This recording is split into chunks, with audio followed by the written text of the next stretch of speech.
오늘 성경 공부 시간으로 신천지 교리반증 시간인데요. 구름 타고 오시는 예수님에 대해서 한번 알아보도록 하겠습니다. 이만희 씨를 포함한 모든 교주들이 예수님이 구름 타고 자기에게 왔다고 주장하기 때문에 구름이 무엇이냐 이것을 반드시 해석을 하게 되어 있습니다. 그래서 이 구름이 영이다 또는 육이다 이렇게 주장을 합니다. 그래서 우리가 알아볼 것은 예수님이 영으로 한 사람에게 재림했는가 이걸 알아보고요.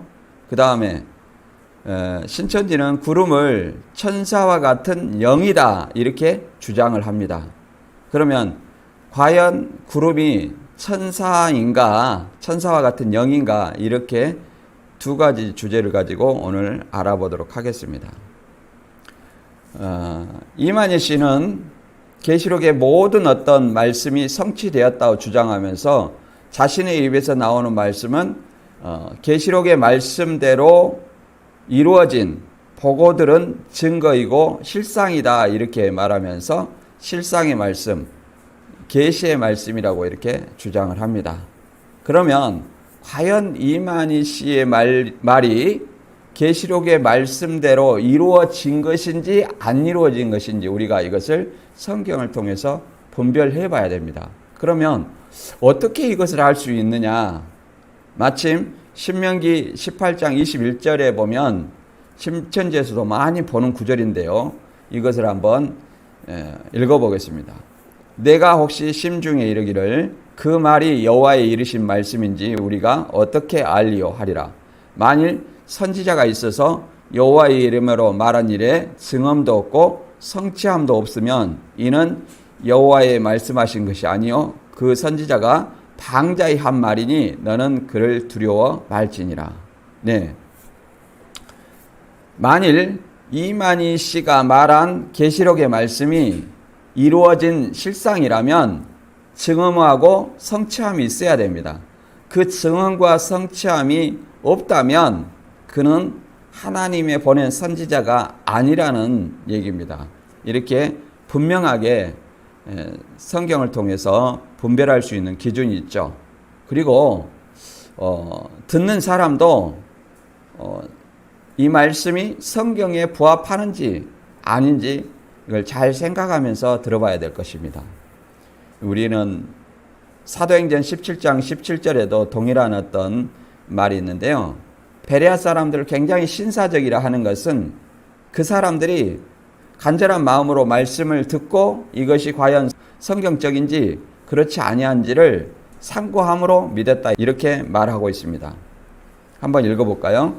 베레아 사람은 데살로니가 있는 사람보다 더 신사적이어서 간절한 마음으로 말씀을 받고 이것이 그러한가 하여 날마다 성경을 상고함으로 믿었다 이렇게 말하고 있습니다.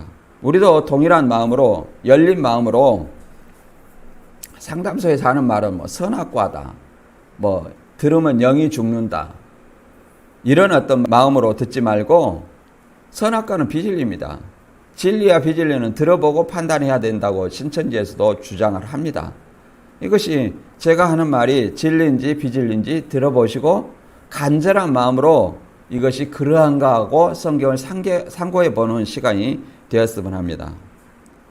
그리고 고린도후서 13장 5절에는 뭐라고 말하고 있냐면 너희는 믿음에 있는가 너희 자신을 시험하고 너희 자신을 확증하라고 말하고 있습니다. 그래서 우리가 진정 예수님이 원하는 믿음이 있는가 시험을 해봐야 됩니다. 우리는 다 믿음이 있다고 말하고 있습니다. 그러나 예수님이 원하는 믿음은 있는가 우리 자신을 시험하고 스스로 확증하라고 얘기를 하고 있습니다.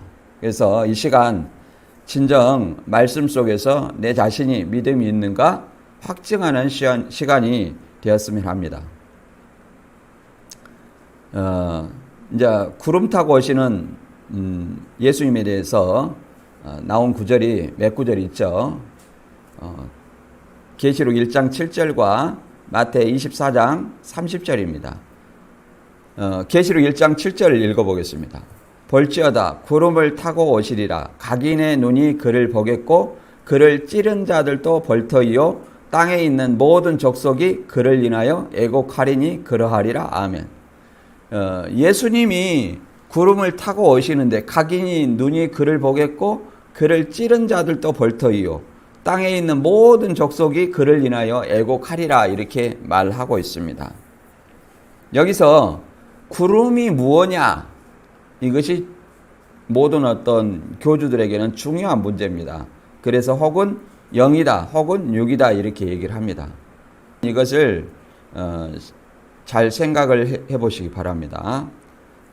또 한 구절 읽어볼게요. 마태 24장 30절 읽어보면 그때에 인자의 징조가 하늘에서 보이겠고 그때에 땅의 모든 족속들이 통곡하며 그들이 인자가 구름을 타고 능력과 큰 영광으로 오는 것을 보리라 이렇게 말하고 있습니다.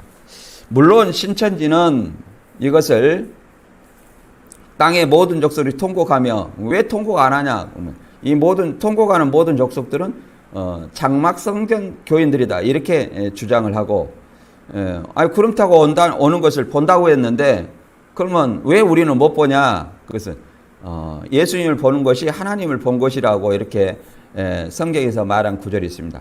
그와 같이 이만희 씨를 보는 것은 예수님을 보는 것이다 이런 어떤 논리를 펴고 있습니다. 그래서 여기 그림에 보면 신천지 강사가 교리반정에서 내놓은 사진인데요. 내놓은 강의 영상을 캡처했는데 구름을 천사로 묘사하고 있고 이 천사는 영이다 이렇게 주장을 하고 있습니다. 그러니까 다시 말하면 구름 타고 온다 이 말은 천사를 타고 온다는 얘기예요. 천사를 타고 이런 말이고, 그러면 언제 어떻게 오느냐, 이것은 도적같이 오신다는 겁니다. 도적같이 온다는 말을 영으로 보이지 않게 온다는 말로 신천지는 해석하고 있습니다. 근데 성경에서 도적같이 온다는 말은 영으로 보이지 않게 온다고 주장하고 있습니다만은 성경에서 말하는 도적같이 온다는 말은 그 날과 그 시를 알지 못한다는 말을 도적같이 온다는 말로 표현하고 있습니다. 그리고 신천지는 장막성전의 배도와 멸망의 사건이 있은 후 예수님이 이만희 씨에게 도적같이 몰래 왔다고 이렇게 주장합니다. 그러면 그 한 사람에게 온다고 했는데 그 한 사람 누구냐, 근거를 대봐라 이렇게 얘기를 하면 신천지인들은 반드시 빌라델비아 교회 사자에게 말한 계시록 3장 12절의 말씀을 주장을 합니다. 하나님도 거룩한 성 새 예루살렘의 이름도 예수님의 새 이름을 이기는 그 위에 기록해 준다 이런 말씀이 있어요. 그래서 그 이기는 그가 누구냐면 이만희 씨라고 주장을 합니다. 그런데 이만희 씨가 빌라델비아 교회의 이긴 자일까요? 빌라델비아 교회의 실상은 신광일 씨입니다. 그 이만희 씨는 사대교회 곧 백만봉 씨 아래서 흰 옷 입은 몇 명이라고 주장했기 때문에 빌라델비아 교회에 이기는 자라고 말하면 말이 맞지 않습니다. 그리고 본인은 사도 요한을 사칭한 새 요한이라고 주장했기 때문에 편지를 보내는 입장이지 편지를 받는 빌라델비아 교회의 이긴 자가 될 수가 없습니다. 그런데 이렇게 주장을 하고 있습니다. 이렇게 몰래 왔다고 주장을 하죠. 이긴 자에게 영으로 임해 왔다는 것. 우리가 성경을 봤어도 이것이 맞지 않다는 것을 알 수 있죠. 신천지의 이만희 씨가 썼다고 하는 책을 잠깐 살펴보면 찌른 자에 대해서 찌른 자도 본다는 말을 한번 살펴봅니다. 우리는 초림 때 예수님을 찌른 자가 있어요. 그것은 로마의 군병입니다. 곧 예수님을 믿지 않고 대적하는 존재를 얘기를 하는 거죠. 그런데 재림 때도 예수님이 구름 타고 오시면 그 찌른 자가 본다는 말이에요. 그러니까 예수님을 오늘날로 말하면 이만희 씨를 대적하는 자가 예수님을 대적하는 것이기 때문에 이만희 씨를 대적하는 자가 지금 봐야 되는 겁니다. 왜 그러냐면 그것을 어떻게 표현하냐면 88년에 발행한 계시록 진상2에 보면 41페이지에 이렇게 기록되어 있습니다. 그 찌른 자를 본다는 말을 어떻게 표현하고 있냐면 재림의 주를 찌른 자를 본다는 말은 곧 재림의 주와 함께한 자, 보혜사, 사도 요한의 말을 핍박하는 자들이 곧 찌른 자들이요. 주님의 성전된 자, 곧 보혜사를 보는 것이 곧 주를 보는 것이다. 이렇게 말하고 있습니다. 그러니까 한마디로 이만희 씨를 대적하면 찌른 자라는 것이라 이렇게 논리를 하고 있습니다.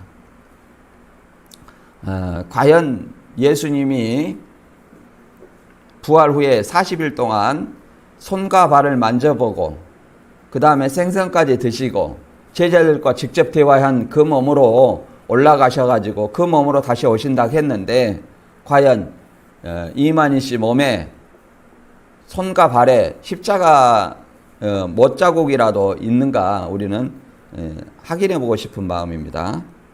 그 다음 두 번째, 계시록 실상책이 있어요. 이게 93년도에 발행한 것인데 이것은 찌른 자를 어떻게 표현했는지, 각인의 눈이 그를 보겠고 그를 찌른 자도 본다 하시면 오늘날 그가 또다시 이 세대에 버림받는 일이 있음을 말씀하신 것이다. 계시록 11장에 주 앞에 섰는 두 증인이 죽임을 당하는 일과 계시록 17장에서 성도를 위해서 싸우는 일까지 말한다. 이렇게 말하고 있습니다. 아무튼 이만희 씨가 이 세대에 버림받는 것이 뭐 찌른 자를 본다고 얘기를 하는 것이네요. 비슷한 얘기죠. 좀 바뀌었지만. 세 번째는 가장 최근에 계시록 실상책입니다. 요거는 2005년도하고 11년도에 발행한 것인데요. 그럼 예수님을 찌른 자도 재림 광경을 본다는 말은 무슨 뜻인가? 예수님께서는 나를 본 자는 이미 아버지를 보았다 하시며 내가 하는 일은 아버지께서 내 안에 계셔서 그의 일을 하시는 것이라고 말씀하셨다. 이렇게 이 구절을 인용해서 예수님을 본 것은 하나님이 본 것이고 오늘날 이만희 씨를 본 것은 예수님을 본 것이다. 이렇게 유추 해석을 하는 것입니다. 한마디로 성경이 없어요. 성경이 없는데 그것을 초림 예수님에 적용된 상황을 이만희 씨가 동일하게 적용을 하는 것입니다. 그럼 이렇게 주장하는데 구름 타고 오시는 예수님에 대해서 과연 예수님은 보이지 않게 도적같이 한 사람에게 재림했는가 이걸 알아보겠습니다. 근데 이만희 씨에게 84년 3월 14일 날 마지막 나팔 불고 사실은 왔죠. 예수님은 영으로 보이지 않게 이만희 씨한테 재림했는가 이걸 잠깐 한번 살펴보겠습니다. 가장 중요한 말씀이 사도행전 1장 9절에서 11절 말씀입니다. 이 말씀을 잘 이해를 하시면 예수님이 영으로 보이지 않게 이만희 씨한테 올 수 있는 인물인가 그렇지 않는가 이걸 알 수 있을 겁니다. 사도행전 1장 9절에서 11절 읽어보겠습니다. 이 말씀을 마치시고 저희 보는 데서 올려가시니 구름이 저를 가리워 보이지 않게 하더라. 올라가실 때에 제자들이 자세히 하늘 쳐다보고 있는데 흰 옷 입은 두 사람이 저희 곁에 서서 가로되 갈릴리 사람들아 어찌하여 서서 하늘을 쳐다보느냐. 너희 가운데서 하늘로 올리우신 이 예수는 하늘로 가심을 본 그대로 오시리라 하였느니라. 자, 잘 보겠습니다. 이 말씀 속에서 예수님은 부활 후에 40일 동안 120명을 모았어요. 그리고 11제자에게 나타나서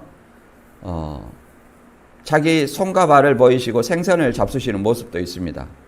이제 그런 것은 잠시 후에 바로 보고요. 이 예수님이 40일 동안 120명의 제자를 모으고 성령이 임하면 땅끝까지 복음을 전하라 이렇게 명령하시고 이 말씀을 마치시고 저희 보는 데서 올려가시니 자 올라갈 때는 뭐예요? 보는 데서 올려 가신 겁니다. 그러니까 바꿔 말하면 이 땅에 있을 때는 봤어요, 못 봤어요?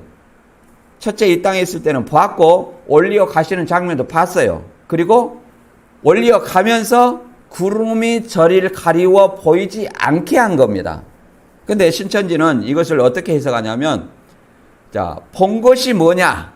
하늘로 가심을 본 그대로 오시리라 했다. 그럼 본 것이 뭐냐?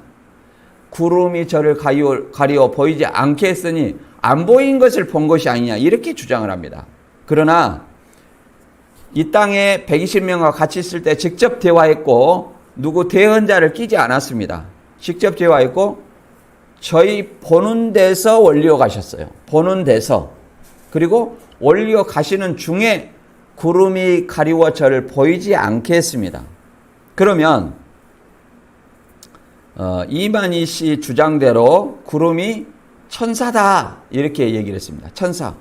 그러면 여기 흰 옷 입은 두 사람이 지금 보이죠? 이 흰 옷 입은 두 사람은 누구예요?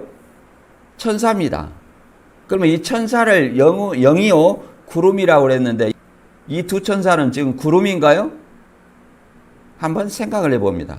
또 더 나아가서 구름이 영이라고 했으니까 영은 지금 보이지 않는 존재를 얘기를 하고 있습니다. 보이지 않는 영의 존재를 얘기를 하고 있어요. 그러면 보이지 않는 영의 존재가 보이는 예수님의 존재를 가리면, 자, 예수님 보이겠어요, 안 보이겠어요? 예수님 보입니다. 더 나아가서 이 천사가 영이라면, 천사가 구름이라면 이 흰 옷 입은 두 천사도 구름인데 이 두 사람이 예수님을 가리웠습니까, 지금? 따로 사람의 형상으로 나타나서 지금 갈릴리 사람하고 갈릴리 120명의 제자들하고 대화하고 있는 내용입니다. 그래서 과연 이것이 구름이 천사인가 생각해 볼 수 있고요. 더 나아가서 이 예수님과 120명의 제자들 사이에서 직접 대화를 했습니까? 아니면 중간에 대언자를 끼워서 대화했습니까? 직접 대화했습니다. 그 모습 그대로 승천해가지고 그 모습 그대로 부활체 그대로 다시 오신다는 약속이 본문 내용입니다. 그러면 그 모습 그대로 다시 왔는데 올라가시기 전에는 부활체로 제자들과 직접 대화했는데 다시 재림하면 이만희 씨라는 대언자가 필요하고 교주들이 필요한가요? 그러면 예수님의 능력이 떨어졌나요? 직접 대화하지 못하게? 한번 생각해 보시기 바랍니다. 하늘로 가심을 본 그대로 오시라. 가심을 본 것은 뭐냐? 구름이 저를 가리워 보이지 않게 한 겁니다. 그러면 이것이 육적 구름이냐 영적 구름이냐 문제는 봐보세요. 자, 영이라면 자, 예수님 보이기 때문에 말이 맞지 않죠. 천사라 해도 지금 말이 맞지 않죠. 두 번째, 육체로 보는 사람이 있습니다. 자, 육체로 생각해도 마찬가지예요. 육체, 교주를 얘기를 하는 거예요. 그 교주가 예수님을 가리워요. 가릴 수 있습니까? 없습니까? 한 사람이 가리면 나머지 세 방향은 보이죠. 그리고 더 나아가서 2000년 전에 올라간 사람은 누굴까요? 2000년 전에 올라간 그 구름 육체의 교주는 누구냐? 이렇게 물어봐야 됩니다. 말이 모순이 생기죠. 그리고 예수님과 40일 동안 대화한 그 부활 후에 예수님의 모습을 우리가 잠깐 생각을 해보겠습니다. 자꾸 신천지는 뭐라고 말하냐면 예수님이 영으로 부활했다 이렇게 생각을 합니다. 그런 신천지인에게 꼭 해줄 말이 있습니다.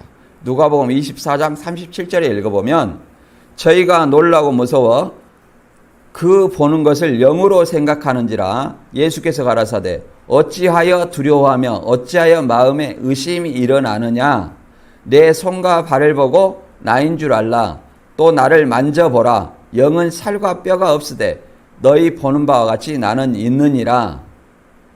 그래도 의심하자 여기 먹을 것이 있느냐 하시며 42절에는 구운 생선 한 토막을 드셨어요. 그러니까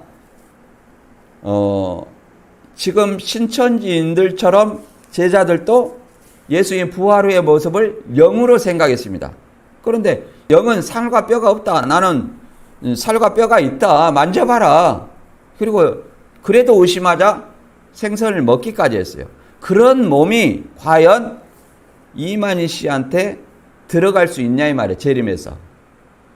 상상이 안 되시죠? 그리고 자꾸 영으로만 부활했다 이렇게 생각하는데 그것은 베드로전서 3장 18절을 인용해서 그렇게 얘기를 합니다. 육체로는 죽임을 당하시고 영으로는 살리심을 받았으니 이 말을 가지고 자꾸 얘기를 하는데 이것은 실제로 육신이 죽었다는 말을 강조하게 해서 육신이 죽었고 영으로 성령체로 부활했다는 것을 강조하기 위해서 이 대조법을 쓰고 있는 것입니다. 그것을 육신이 부활하지 않았다 그런 말이 아닙니다.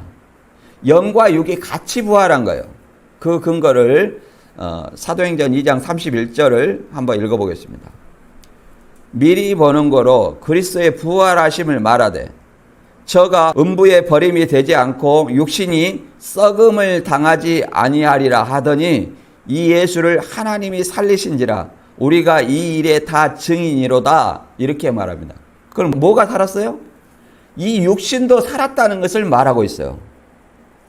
그 부활하심을 말하되 예수님이 음부에 버림이 되지 않고 육신이 썩음을 당치 않고 부활했다는 거예요. 육신이. 그러니까 예수님의 육신도 부활해서 성령태가 신령체가 된 거예요. 고전 15장의 말씀처럼 신령한 몸 그것을 우리는 편의상 부활체로 부르겠습니다. 뭔가 우리의 육신의 몸하고는 달라요. 왜? 요한복음 20장 보면 벽을 통과하시고 그러잖아요. 오직했으면 예수님의 제자들이 보는 것을 영으로 생각했겠습니까? 그러나 만져보고 그 다음에 잡수시기도 하고 벽을 통과하시기도 하고 직접 대화하시는 그런 몸은 이만희 씨에게 재림에서 들어갈 수 없는 몸입니다. 이런 것을 잘 생각하시기 바랍니다. 이런 몸으로 부활하셨고 이런 몸으로 그 부활체로 다시 오신다는 내용이에요.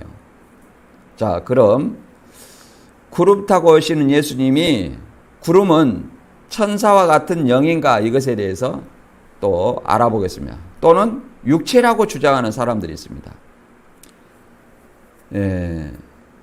신천지는 영으로 부활했고 구름은 천사들이며 또 영들이라고 이렇게 주장을 하지요. 우리가 잠깐 봤습니다.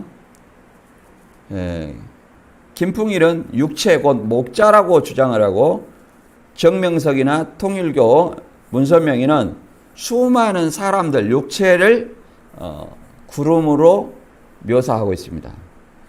왜 이렇게 구름이 중요하냐면 교주들은 반드시 예수님이 구름 타고 자기에게 왔다고 주장하기 위해서 구름이 무엇인가를 꼭 해석을 해야 됩니다. 신천지도 그렇게 해서 구름이 영이다 이렇게 주장을 했죠. 이렇게 구름이 육체다 이렇게 주장을 하는 사람들은 나름대로 성경에 비유를 푼다 하면서 성경의 근거를 가지고 얘기를 합니다. 그러나 그 근거가 성경에 맞지를 않죠. 예를 들어서 살펴보도록 하겠습니다. 이사야 19장 1절에 보면 애굽에 관한 경고라 보라 여호와께서 빠른 구름을 타고 애굽에 임하시리니 애굽의 우상들이 그 앞에서 떨겠고 애굽의 마음이 그 속에 녹으리로다 이렇게 말하고 있습니다. 이거는 이집트를 얘기를 하는 거죠. 하나님께서 이집트에 임한 그 사건을 통해서 지금 이사야를 통해서 예언하고 있는 내용입니다. 그런데 빠른 구름을 타고 애굽에 임하신다고 하니까 자, 구름을 타고 사람에게 임해야 되겠죠. 그러니까 이 애굽이 또 비유라는 것입니다. 그래서 애굽은 비유니까 이것을 또 풀어야 돼요. 낱말 짝을 맞춰야 되는 거죠. 그래서 애굽에 관한 비유를 풀기 위해서 이사야 31장 3절을 갖다 해석을 합니다. 이사야 31장 3절을 읽어보면 애굽은 사람이요 신이 아니며 그 말들은 육체요 영이 아니라 여호와께서 그 손을 드시면 돕는 자도 넘어지며 도움을 받는 자도 엎드러져서 다 함께 멸망하리라. 이렇게 설명하고 있습니다. 여기서 이 문맥의 메시지가 중요한 것이 아니에요. 신천지는. 이 비유풀이한 교주들은. 그냥 애굽이 무엇이냐, 이게 중요한 겁니다. 그래서 빠른 구름을 타고 애굽에 임한다 했기 때문에 애굽은 사람이라고 그랬죠. 애굽은 사람이란 이 말만 필요한 거예요. 빠른 구름을 타고 애굽에 임한다 했으니까 애굽은 뭐예요? 사람이라 했으니까 빠른 구름을 타고 사람에게 임했다, 이걸 강조하기 위해서 그런 것입니다. 이사야 19장 1절에는 뭐예요? 하나님이 애굽에 임하면 애굽의 우상들, 모든 우상들이 떨궜고 불신자의 그 마음이 다 그 속에서 녹아진다, 이런 어떤 말씀인데 그것을 생각하지 않습니다. 그리고 이사야 31장 3절도 애굽은 사람이란 말도 인용하지만 계시록 6장에 말하는 말, 계시록 19장의 말, 이것도 사람이라고 말하기 위해서 그 말들은 육체요 영이 아니라, 이 말을 가지고 말 나오면 무조건 육체로 풉니다. 이것을 실상 인물을 만들기 위해서 이 구절을 사용을 하죠. 그러면 과연 성경 구절을 가지고 이렇게 낱말을 짜맞추기 해서 되느냐? 우리가 정경론을 보시면 잘 알겠지만, 모르신 분은 버스TV에 올려놨으니까 정경론 한번 보시기 바랍니다. 구약 성경은 500년에서 950년 사이에 마소락파가 창과 절을 달았고, 신약은 스데반 냉톤이 1220년에 창과 절을 달아왔고 1500년에 인쇄를 했습니다. 그리고 성경은 문맥을 보는 서술 형식의 글이에요. 낱말을 이렇게 짜맞추는 어떤 구절이 아닙니다. 그래서 이 낱말을 이사야 31장 3절을 킹 음정역을 통해서 읽어보겠습니다. 이제 이집트 사람들은 사람이요 하나님이 아니며 그 말들은 육체요 영이 아니라, 주께서 자신의 손을 뻗치시면 돕는 자도 넘어지고 도움을 받는 자도 쓰러져서 그들이 모두 함께 망하리라, 이런 말입니다. 한마디로 이것은 BC 705년경 유다왕 히스기야가 아수르 공격에 대비해서 애굽의 군사 원조를 가기 위한 말입니다. 그래서 애굽의 그 말, 병거 전차가 많잖아요. 전쟁을 하면 뭐가 있어요? 말과 전차가 군대의 성패를 좌우하죠. 그래서 아수르 공격에 대비하기 위해서 애굽과 손을 잡아 원조를 구하려고 하는 거예요. 그런 어떤 의미인지, 이것이 말들은 사람이다, 이집트 사람이다, 이런 걸 얘기하고자 하는 건 아니에요. 오직 유다 백성이, 도움을 받으러 가는 유다 백성이 하나님을 의지해야 되는데도 불구하고 이방인을 의지하는 것을 말하는 내용입니다. 이것이 애굽은 사람이다, 말들은 육체다, 이걸 말하고자 하는 것이 아니에요. 하나님을 의지해야 되는데 누구를 의지해요? 애굽 사람을 의지하자는 거예요. 아수르의 공격에 대비해서 누구를 의지해야 돼요? 하나님을 의지해야 되는데 애굽 사람을 의지하려고 하는 그런 뜻을 말하고 있는 것입니다. 그 다음에 또 김풍일이나 정명석 통일교 교주들은 구름을 육체로 또는 목자로 풀고 있는데, 그것도 근거 구절이 있어요. 유다서 1장 12절에 읽어보면, 저희는 기탐 없이 너희와 함께 먹으니 너희 애찬의 암초요 자기 몸만 기르는 목자요 바람에 불려가는 물 없는 구름이요 죽고 또 죽어 뿌리까지 뽑힌 열매 없는 가을 나무요, 이런 말이 있습니다. 여기서 필요한 말은, 비유푼다고 하는 사람들은 말은 몸만 기르는 목자요 물 없는 구름이요. 몸만 기른 목자를 물 없는 구름이라 했다, 이렇게 해서 구름은 뭐예요? 목자다, 이렇게 말하고 있습니다. 근데 여기서 말하는 것은 구름이 목자라는 것을 의미하지 않습니다. 저희라는 그 이단들을 말하기를 기탄 없이 너희와 함께 먹으니 애찬의 암초요. 자기 몸만 기르는 목자. 자기만 생각하는 목자고 바람에 불려가는 물 없는 구름. 이 구름에 물이 있어서 이 땅에 가뭄을 해소하고 풀과 나무에 도움이 돼야 되는데 물 없는 구름처럼 아무 도움이 없다는 거예요. 자기 몸만 기르는 목자이기 때문에.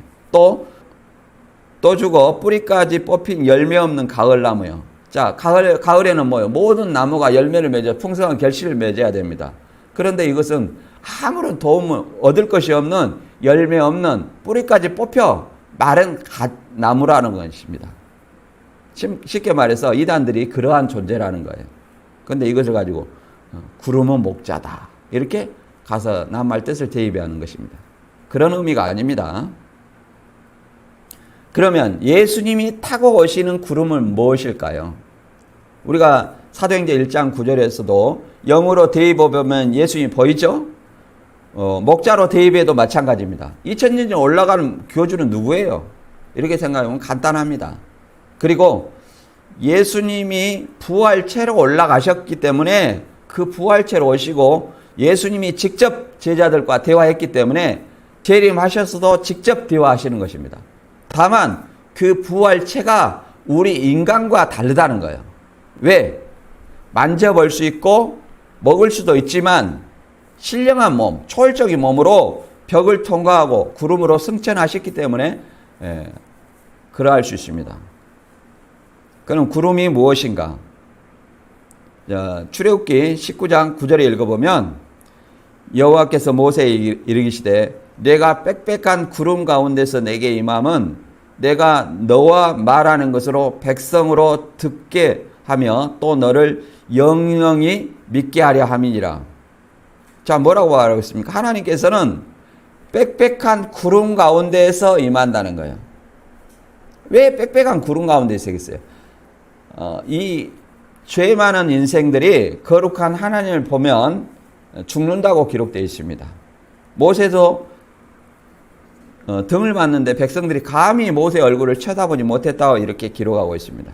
그리고 구름 가운데에서 모세에게 얘기를 하는 것은 백성들에게 모세를 믿게 하고자 한다는 거예요. 자, 구름 가운데서 나왔죠. 이건 시내산의 얘기입니다. 출애굽기 19장 16절에 읽어보면 제3일 아침에 우레와 번개와 빽빽한 구름이 산 위에 있고 나팔 소리가 심히 크니 진중에 모든 백성이 다 떨더라.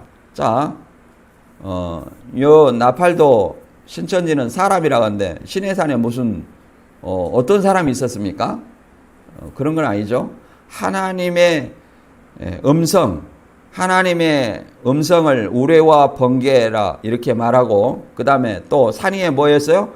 빽빽한 구름으로 하나님을 가리웠죠. 이것은 자연계의 구름으로 하나님이 이용해서 그렇게 할 수 있습니다. 그리고 그 가운데 항상 나타나기 때문에 임재의 상징이라고 우리는 얘기를 할 수 있죠. 출애굽기 20장 16절에도 동일한 말씀이 있습니다. 여호와의 영광이 시내산 위에 머무르고 구름이 6일 동안 산을 가리우더니, 그렇죠? 예수님도 구름이 가리워 보이지 않겠죠? 올라갔죠? 여기도 여호와의 영광이 시내산 위에 머무르고 구름이 6일 동안 산을 가리우더니 제7일에 여호와께서 구름 가운데에서 모세를 부르더라. 항상 자기를 구름으로 가리우고 모세를 부르는 거예요. 직접 영광의 형체로 나타나는 것이 아니에요. 그 다음에 이 모세가 돌판을 깎아가지고 시내산에 올라가는 모습을 또 설명하고 있는데 출애굽기 34장 4절을 읽어보겠습니다.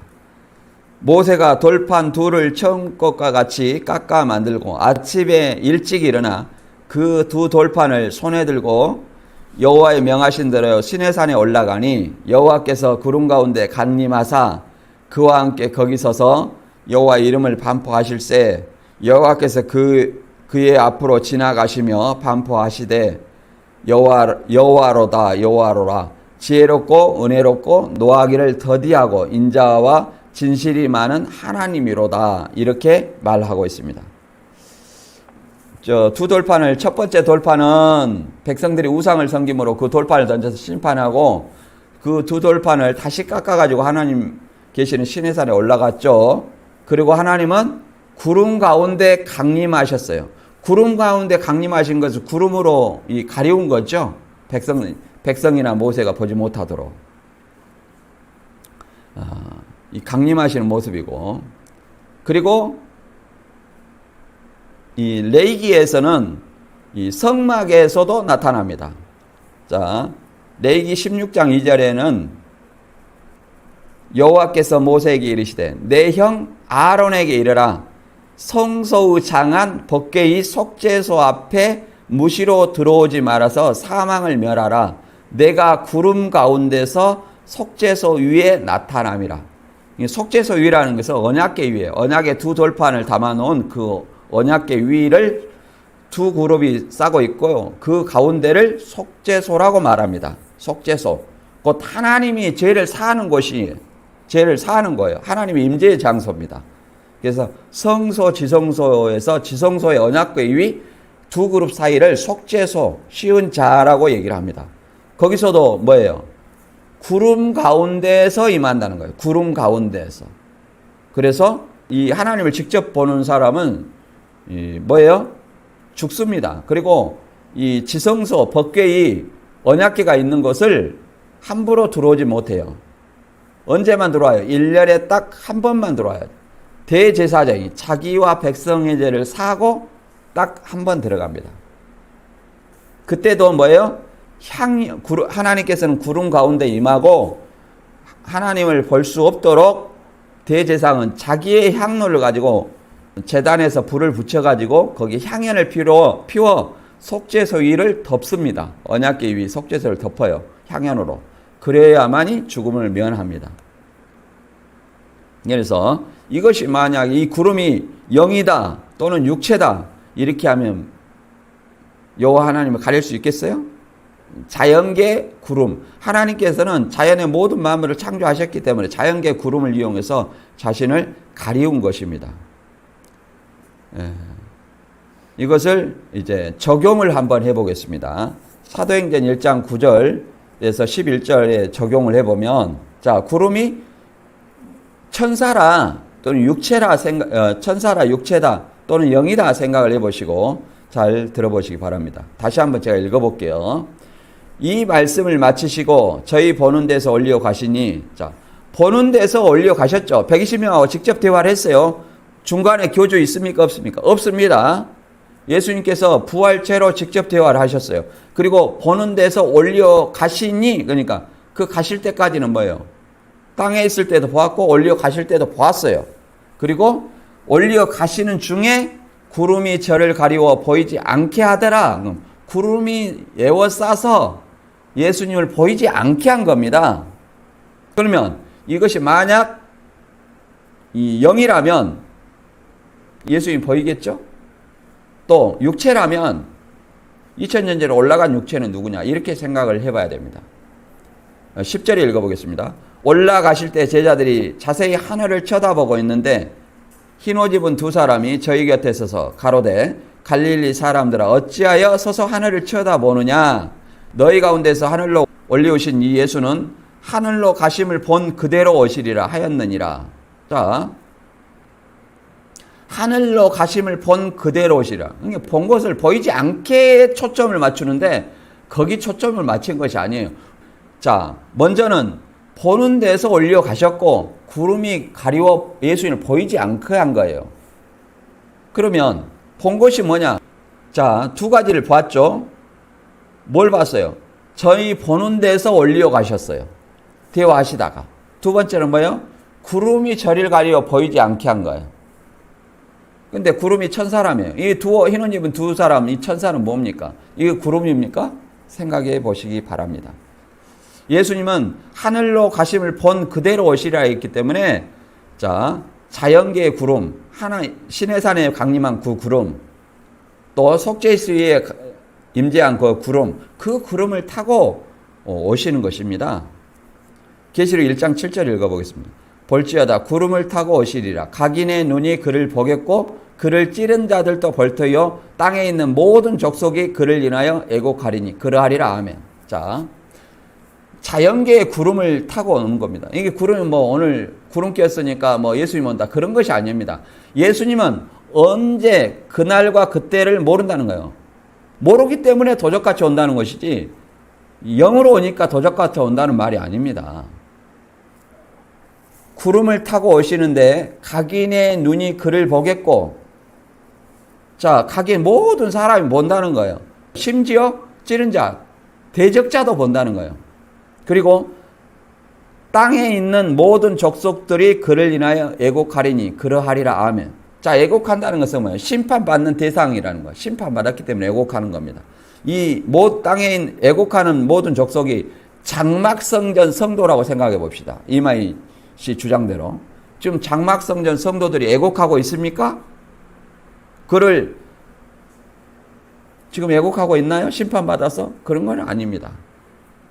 그리고 찌른 자라는 것은 2000년 전에 군병들인데 재림 때 예수님을 믿지 않고 대적하는 무리를 얘기를 하는 것입니다. 마태 24장 30절을 한번 읽어볼까요? 그때 인자의 징조가 하늘에서 보이겠고 그때 땅의 모든 족속들이 통곡하며 그들이 인자가 구름을 타고 능력과 큰 영광으로 오는 것을 보리라. 그때 인자의 징조가 하늘에서 보이겠고, 이게 이 하늘이 유재열 장막성전이나 신천지 하늘 얘기를 하는 것이 아닙니다. 문자적인 하늘이에요. 그때에 땅의 모든 족속들이 통곡하며, 이 통곡하는 모든 족속들이 이 장막성전 성도들이 아니에요. 심판받는 불신자들이 모든 통곡하는 것입니다. 그들을 찌른 자들이라고 얘기를 하는 거예요. 그들이 인자가 구름을 타고 능력과 큰 영광으로 오는 것을 보리라. 본다는 거예요. 모든 족속들이. 그럼 영광이라는 것은 예수님이 영광스러운 모습으로 오는 것을 얘기를 하는 겁니다. 우리의 낮은 몸을 예수님이 영광의 몸의 형체와 같이 병케 한다는 말씀처럼 영광의 몸이에요. 그러면 예수님이 이만희 씨에게 왔다면 이만희 씨가 영광스러운 몸인가요? 그런 몸이 감옥에도 들어갔고 감히 우리가 우러러 볼 수 없는 몸인가요? 손, 발, 옆구리에 못자국이 있나요? 창자국이 있나요? 그리고 예수님이 이 땅에서 부활체로 직접 대화했는데 왜 예수님이 재림하면 한 사람에게 들어가가지고 꼭 대언자를 통해서 제자들과 대화해야 되나요? 예수님이 능력이 떨어졌나요? 그런 말씀이 아닙니다. 잘 생각해 보시기 바랍니다. 그리고 신천지가 도둑같이 온다는 말을 안 보이게 온다고 이렇게 얘기를 자꾸 합니다. 이것은 성경 명백한 왜곡입니다. 이 왜곡된 것은 성경을 잘못 믿는 것은 잘못 믿으면 뭐예요? 구원이 있어요? 없어요? 없습니다. 자, 데살로니가전서 5장 1절 이하를 제가 읽어보겠습니다. 이 구절 가지고 안 보이게 온다는 거예요. 도적같이 오는 것이 안 보이게 멀리 온다는 거예요. 언제 온지 저는 다 알죠. 14년 3월 14일 마지막 나팔 불고 왔지 않습니까? 이만희 씨에게. 그게 뭐 안 보이게 온 거예요. 날짜가 정확히 아는데. 자, 데살로니가전서 5장 1절 이하를 읽어볼게요. 형제들아, 때와 시기에 관하여 너희에게 쓸 것이 없으면 주의 날이 밤에 도적같이 이를 줄을 너희 자신이 자세히 알미라. 저희가 평안하다 안전하다 할 그때에 잉태된 여자에게 해산의 고통이 이른과 같이 멸망이 호련히 저희에게 이르니 결단코 피하지 못하리라. 형제들아, 너희에게는 어두움에 있지 아니하며 그날이 도적같이 너희에게 임하지 못하리니. 이런 말이 있습니다. 자, 멸망을 당하는 사람이 있고 또 뭐예요? 도적같이 임하지 못한다는 사람이 있습니다. 예수님 오는 것을 뭐라고 하냐면 도적같이 임하는 것을 다 알고 있다는 거예요. 자, 형제라는 사람들이 있고 저희라는 사람이 있어요. 두 종류가 있습니다. 빛의 아들과 어둠의 아들이에요. 자, 형제들아, 때와 시기에 관해 너에게 쓸 것이 없으면 주의 날이 밤에 도적같이 이를 줄 너희 자신이 자세히 알미라. 그러니까 때와 시기는 주의 날이 언제 올지 아무도 모른다는 거예요. 사도행전 1장 6절 이하에도 때와 시기에 관해서는 너희에 쓸 것이 없으면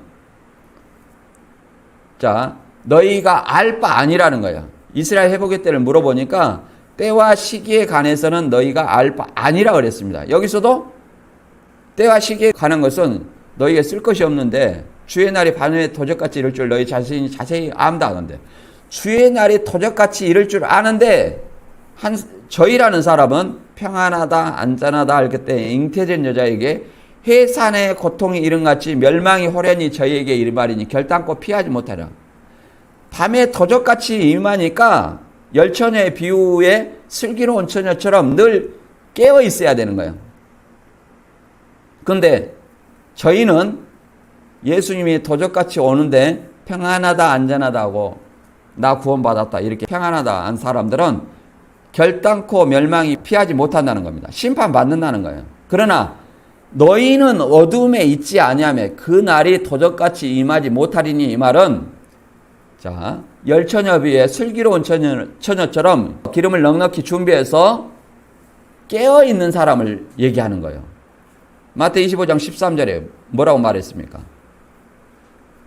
그런즉 깨어있으라. 너희는 그 날과 그 시를 알지 못하느니라. 못하기 때문에 슬기로운 다섯 처녀처럼 깨어있는 겁니다. 자, 그 다음 한번 읽어보겠습니다.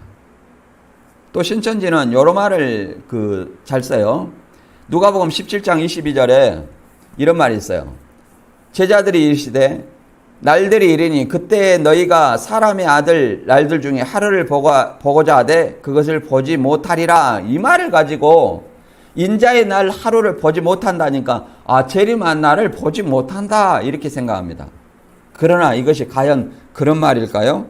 이 누가복음 17장 22절에서 24절까지를 제가 현대어 성경을 가지고 한번 읽어보겠습니다. 이 현대 성경 원어를 현대어로 번역한 것이죠. 개혁한 글은 원어를 중국어로 번역하고 중국어 한자를 우리나라로 그대로 번역한 겁니다. 22절 읽어보겠습니다. 그 후 예수께서 하나님 나라에 대해서 다시 제자들에게 말씀하셨다. 내가 너희와 단 하루라도 함께 있어 주기를 너희가 염원한 때가 올 것이다. 그러나 나는 여기에 있지 않을 것이다. 자, 제자들이 인자의 날 하루를 보고자 했습니다. 그러나 예수님이 여기에 있지 않기 때문에, 쉽게 말해 떠나가기 때문에 그런 얘기죠. 보지 못한다는 거예요. 23절에 내가 다시 돌아와 이것에 있다거나 또는 저곳에 있다는 말이 너희 귀에 들릴지라도 그것을 믿거나 나를 찾으러 나서거나 하지 말라. 이거는 미혹이죠. 여기 있다 저기 있다. 이 땅에 교주들이 이 땅에서 그래. 여기 있다. 여기가 예수님 재림했다. 저기가 재림했다. 문선명이한테 재림했다. 안상호한테 재림했다. 구인애한테 재림했다. 신천지 이만희 씨한테 재림했다. 이런 말들이 여러 말에 해당됩니다. 내가 돌아올 때는 세상이 다 알게 올 것이기 때문이다. 세상이 다 알게 온다 하잖아요. 마치 번개가 하늘을 가로질러 번쩍이는 것 같은 증거가 나타날 것이다. 이렇게 말하고 있습니다. 마태 24장 27절에도 번개가 동에서 번뜩하여 서편에 번쩍인 같이 인자의 임함도 그러하리라 이렇게 말하고 있습니다. 그러면 이만희 씨에게 번개처럼 왔나요? 그리고 모든 사람이 봤나요? 세상 모든 사람이 알 것이라고 이렇게 말하지 않습니까? 그리고 인자의 날 하루를 보고자 하되 보지 못한다. 이 말은 재림 때 다시 보지 못한다는 말이 아니라 제자들이 예수님과 같이 하루라도 있기를 원하지만 예수님이 떠나가기 때문에 그 하루를 보지 못한다는 말로 우리가 현대 성경을 통해서 확인해 봤습니다. 그리고 이 도적같이 온다는 말을 마태 24장에도 동일하게 기록되어 있습니다. 마태 24장 42절입니다. 그러므로 깨어 있으라. 어느 날에 너희 주가 임할는지 너희가 알지 못함이니라. 너희도 아는 바니 만일 집주인이 도적이 어느 경점에 올 줄을 알았다면 깨어 있어 그 집을 뚫지 못하게 하였으리라. 이러므로 너희도 예비하고 있으라. 생각지 않은 때 인자가 오리라. 이렇게 말합니다. 여기도 뭐예요?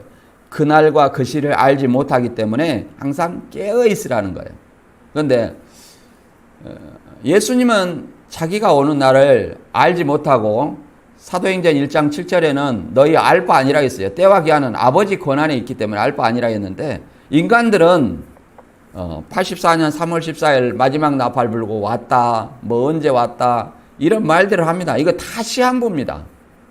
성경을 왜곡해서 자기한테 왔다 하는 자도 마찬가지입니다. 세상 모든 사람이 본다는 거예요. 복에 온다는 거예요. 구름 타고. 근데 과천에만 옵니까? 오치에만 옵니까? 이게 말이 안 되는 얘기예요. 이 말을 곧 깨어있으라. 어느 날에 너희 주가 임할는지 너희가 알지 못함이라. 여기도 동일하게 말하고 있지 않습니까?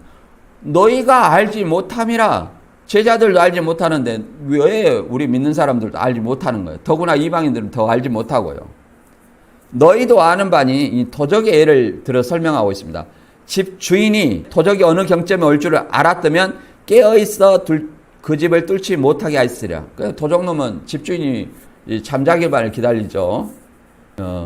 만일 집주인이 이 도적놈이 뭐 3시에 온다, 4시에 온다, 알았다면 그 시간만 깨어있으면 될 겁니다. 그런데 도적은 집주인한테 언제 간다고 예고를 하지 않아요. 집주인이 생각하지 않는 때 도적은 그 집에 침입해서 도적질하는 겁니다. 이와 같이 예수님도 우리가 생각지 않은 때 온다는 거예요. 이러므로 너희도 예비하고 있으라. 생각지 않은 때에 인자가 오리라.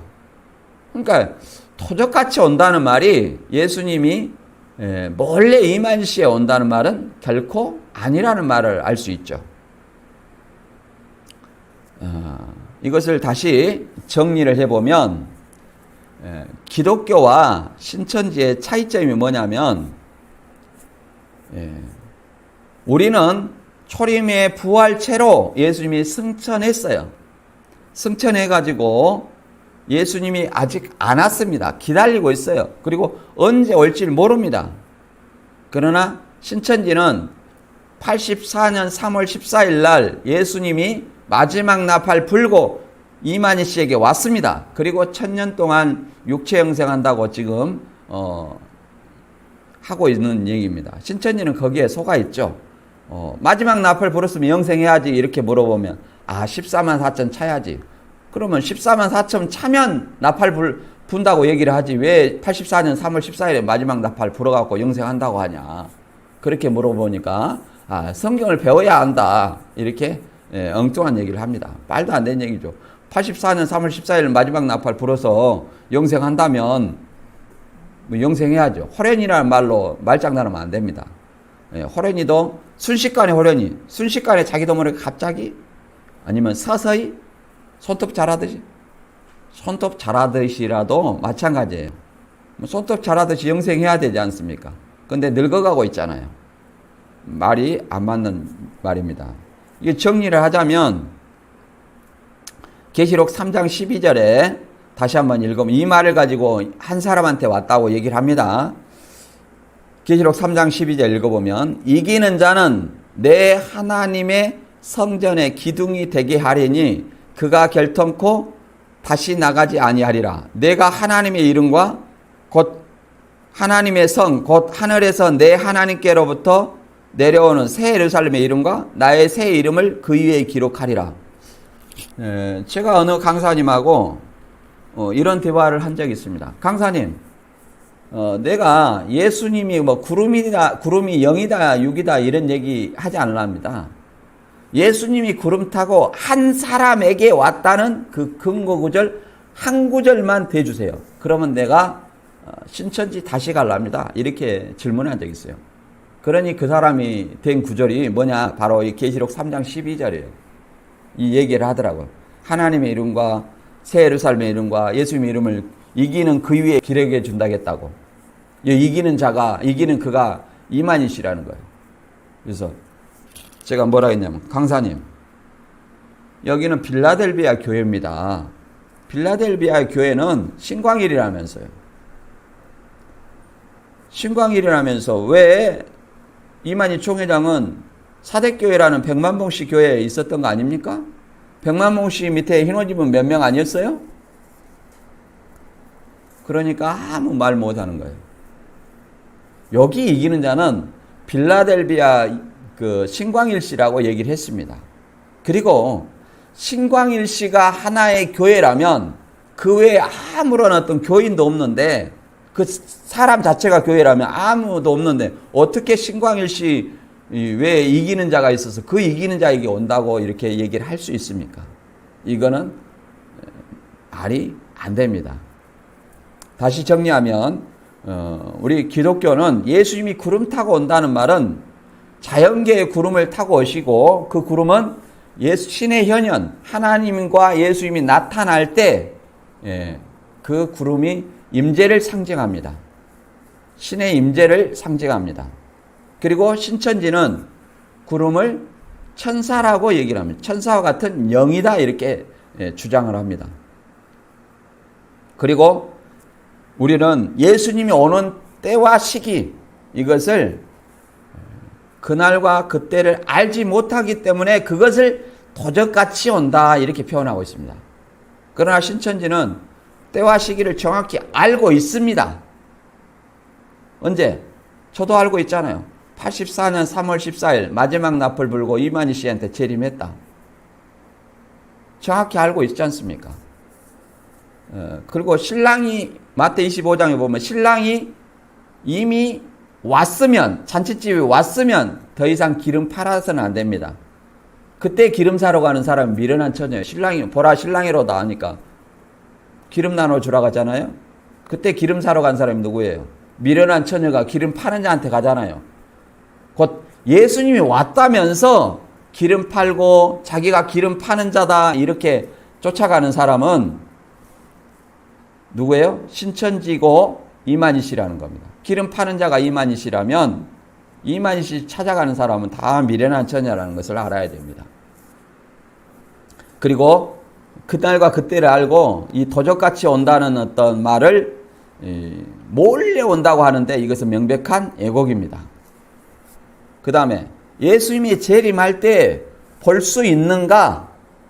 우리는 믿는 자와 불신자 모든 족속이, 세상 모든 족속이 볼 수 있도록 영광 중에 오신다고 이렇게 성경 말씀대로 믿고 있습니다.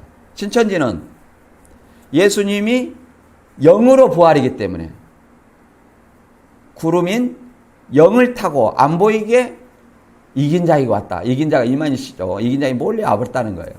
근데 아까 봤지만 그 이긴 자가 누구예요? 계시록 3장 12절에 빌라델비아 교회 이긴 자죠. 그러니까 이거 빌라델비아 교회 이긴 자라면 신광일시니까, 신광일시 외에 아무 교인도 없는데 뭔 거기서 이긴 자가 나올 수 있겠어요? 그리고 본인은 사도 요한이라면서 또 백만문씨 교회, 사대교회 흰옷임은 몇 명이라 했기 때문에 절대 이만희 씨가 이 계시록 3장 12절에 이긴 자가 될 수 없습니다. 그리고 다시 한번 말씀드리지만 예수님은 부활한 몸은 우리 인간과 같은 몸이 아니에요. 초월적인 몸입니다. 그것을 부활체, 고전 15장에서는 신령한 몸 이렇게 표현합니다. 그래서 영으로 생각하는 그 제자들에게 만져보고 또 생선까지 먹었어요. 만질 수 있고 생선까지 먹을 수 있는, 그리고 벽도 통과하고 구름 타고 올라갈 수 있는 그런 몸이에요. 그러면 이만희 씨에게 왔다면 그런 능력이 전해졌을 거 아니에요. 그러면 이만희 씨가 왔다고 인정합시다. 그러면 예수님의 능력이 그렇게 전해졌을 거 아니에요. 그럼 벽도 통과하고 구름 타고도 올라가기도 하고 이래야 될 건데 그런 일이 있습니까? 없습니다. 그래서 오늘 배운 바 말씀을 다시 한번 잘 생각해 보시고 우리가 성경대로 믿는 것이 얼마나 중요한지 다시 한번 고전 15장 2절 읽고 마치도록 하겠습니다. 15장 1절 2절 읽어보겠습니다. 형제들아, 내가 너희에게 전한 복음을 너희로 알게 하노니 이는 너희가 받은 것이요 또 그 가운데 선 것이라. 너희가 만일 나의 전한 그 말을 굳게 지키고 헛되이 믿지 아니하였으면 이로 말미암아 구원을 얻으리라. 복음대로 믿어야 된다는 겁니다. 예수님의 전한, 바울이 전한 복음, 예수님의 죽음과 부활, 이 복음대로 믿어야지 성경을 왜곡해서 믿으면 구원이 없다는 것을 우리가 알아봤습니다. 신천지 여러분도 반드시 이 말씀을 다시 한번 성경을 가지고 살펴보고 이 말씀이 증언과 성취함이 없었다는 것을 우리가 다시 확인했고, 또 성경 말씀에 맞지 아니하면 지옥 간다 했고, 또 사도행전 17장 11절의 말씀처럼 여러분이 성경을 상고함으로 믿어야 됩니다. 성경 확인해보고 믿어야 됩니다. 그 위에 부서장에게, 구역장에게 물어보고 모든 것을 피드백 받아서 신앙을 하는 것이 아닙니다. 오늘 말씀 여기서 마치겠습니다.